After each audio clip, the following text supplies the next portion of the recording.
guys, welcome back to Power White. I have a news trending in the Ghanaian community in the West and also right from Ghana. The story actually is blooming from Ghana, whereby we have a lady called Agrada as her fetish priest name, and she converted within overnight. So she had a 2-week training, and all of a sudden she's a pastor, and so she's now Reverend Mama Pat, Patricia said do something, but I don't know her or her name. But I'm going to post some pictures. Keep watching so you get to know her full name and what's going on. So I will also post a short clip of one of the victims who happen to be speaking a Tree language. So if you are English speaking or you don't understand the Ghanaian dialect, you will not know what this is about. Okay, so this lady is known for scamming people through her fetish, her procedures she does through her fetishism, or however you guys call it, the Englishman calls it. And it was almost coming to be a thing where people are suspecting her, people wanted her arrest. It's like she's scamming people, she pretends she knows what she's doing, she pretends she want to help you with your hardship, and she takes your money away, like a confident trickster kind of thing. That's basically what she was doing, being a confident trickster. So when it got to nearly getting close to her being exposed and hopefully, or basically being arrested, she was smart enough, being the confident trickster that she is, and converted to be a Christian so she can still maintain her trust or trick the people to believe that, oh, she's now a repented person, a convert or convert. So, hey, now if you go to her, we can, yeah. So I wanted to talk to you about it. Why don't you think people are talking about this? Because historically, personally, I feel like a lot of pastors, right? You go to a church, a pastor will have like 5 children, 6 children, a lot of children. And no offense to pastors, guys, but my observation over the years is the church takes care of them. They go to the best universities, they go to all these wonderful things. And the members of the churches that are doing those contributions out of trust and love that they have for these pastors that are leading them, sometimes cannot afford 1 square meal in a day. They can afford, when the pastor's birthday is approaching, they can even buy a vehicle for the pastor. But they are always walking on the floor to come and worship this pastor and the church and the congregation. And I'm not saying it's wrong to contribute to your church, invest into your, support your congregation, support your pastors. That's not what I'm saying. But I'm saying that, are you doing this at the expense of your comfort? Are you doing this at the expense of your life, your living, your basic necessities? Are you risking not meeting your basic livelihood to meet their needs? Because this is the announcement according to the short clip I'm going to share with you in a minute. This lady, Agrada, who I prefer to call her Agrada because that's who we know her to, what we know her to begin with, She made an announcement through her TV station. She has a media forum that she uses. And she announced that she's giving away money. She wants to help traders, everybody. People traveled. So let me back up a little bit. When she became a convert and said she saw all of a sudden overnight a pastor, this is what happened. She built this humongous church, huge building, like very big mansion. She put down as her worship place, as the church, the place of worship. So according to the news and according to this reporter, one of the victims who gave his 500 cedis, which in the olden days that's 5 million cedis, to this woman, the whole church is filled to the point where even outside, I wish I have a picture of the church, I would have posted that. The church is huge. So the church is filled to the point where even outside of the church, people were standing there, couldn't have space to get in. So the announcement was that she's giving away money. If you bring $100, you're gonna get like $10,000 or $500. Like the more you bring, the more it will be tripled for you. And in 2022, people still believes in such announcements, such confident tricksters, such pastors, such false prophets, and will come in their numbers to this in response to such an announcement. How gullible are we as people? Are we that easily deceived? Don't you question yourself? And if you're an Apple lover and you follow me on Facebook, I always say, all that means in my local dialect is, when a prophet prophesies to you, you also prophesy to yourself. It's as simple as that. So according to research, I'm reading something right now, and I'm getting to know that this is something which I already know anyway, because this is a global problem for people to have faith and trust in their pastors. So in America right now, according to research, AARP research, AARP is a hotline that people will call when they are in crisis, when they are being scammed, or when they suspect something that is not normal, right? So they will call, and they said over the past, let me read it. Complaints about clergy scams used to trickle into the AARP hotline once or twice monthly. Since the global health crisis, there have been 5 or 6 reports weekly.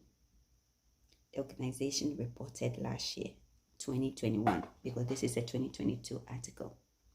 So according to this report, the AARP, which I explained what they are already, the hotline, they report this 1 or twice monthly.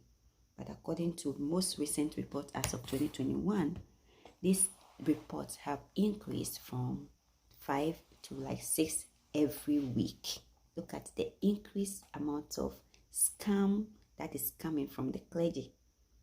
So the one reporter reported that he lost $800, and guess where it is? Right here next to my living space in Baltimore, Maryland.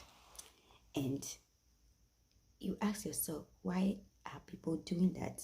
So this reporter stated that the problem is we don't question them. So when the pastor asks you for something, or they say something, oh, I'm in a meeting, can you send me this and I'll get to you, or this or that, I'll give it to you when we meet, or I'm in a meeting, I can attend to it right now, I have this, I have that. We trust them, and we want to help.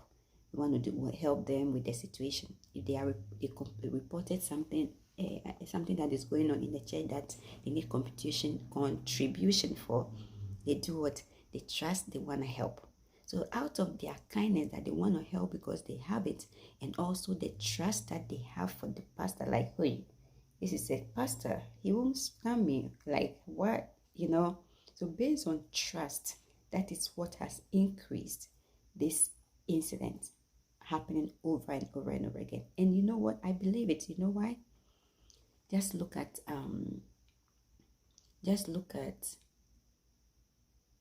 the story you are going to listen to. If you are Ghanaian, you will understand, but as you won't understand, so I will explain it anyway.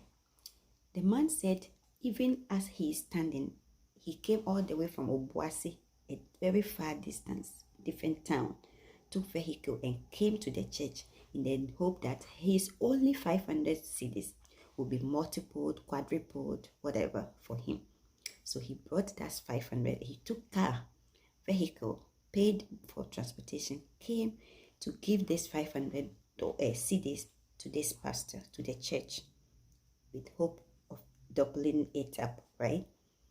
And now the 500 cedis is gone. And now he is standing at the roadside trying to beg for money. You know how people beg on the roadside. He's standing there. He said it showed his stomach. Even the whole day he has not eaten. But he has his last 500 cedis ever on him to come and give it to this woman. And he said, the more you have, the more you will be it will be doubled up for you. And that is what many people did. So in fact, his is even small. There were people that came all the way from the northern region, from wherever, just to get quick way of making money. In this life today, ask yourself, do we have a quick way of making money? That's very interesting to believe that people today in 2021 do believe that there is a very much quick way of making money, that you can use your money, go somewhere, give it to somebody, and they will double that money up for you without you doing any work whatsoever. This thing happened with Nam1 in Ghana, where people lost plenty of their money. They put their money in banks, in this bank, with the motive that they are going to double it up. So those who started it early to gain the trust of the society, of the public, they honored their word. So if you bring 1,000 in a month's time, you get more of it. You bring 2,000 in a month's time, you get like 3 times of it. So after they've gained majority people's trust, now when they got the money, so the people who started early and took their money out, they were lucky. But the rest, we're not talking, people even were at the verge of committing suicide from that. People lost their money, capital and stuff. Think about it, people. So why would you want to trust people to scam you? Why would you want to trust people this much with your money, with your life? Oh, really? Anyway, I just want to share this with you, and I want you to understand that there is no quick fix anywhere. It requires work. Every instance of success required a hard work. Somebody put a plan in place, somebody worked at the plan, and somebody was consistent at working, and worked and worked and worked again all the way to the end, and kept working even when success became their reality. Otherwise, success became your reality and you eased up, it will depreciate. The money, the wealth, whatever, will depreciate. Even if you have a house, you will need maintenance. So that means work is constantly required in everyday life, all aspects of our life. There is no quick fix. If you are depressed, you can come out of depression, but it's gonna take work. It's gonna take work, beloveds. So stay tuned and watch this young guy's video for me, and let's see how it goes, because I don't know why we will still allow ourselves to be scammed like this in 2022, people. So right now, Agrada is arrested, but what I would say is that, do you think Agrada should be released or he should be kept in there? Me, Agrada should be released, because Agrada is not the problem. Society is the problem. If they have not learned yet, at this point, they would never learn. So Agrada should be left alone. Alright? Until society learns. Once they leave her alone, they release her, maybe in the future when there is any announcement like that, the crowd will not be rushing in there. They wouldn't. Yeah, that's my take. How about yours? Let me know, what do you think? All right, till I see you again. Take care. Bye.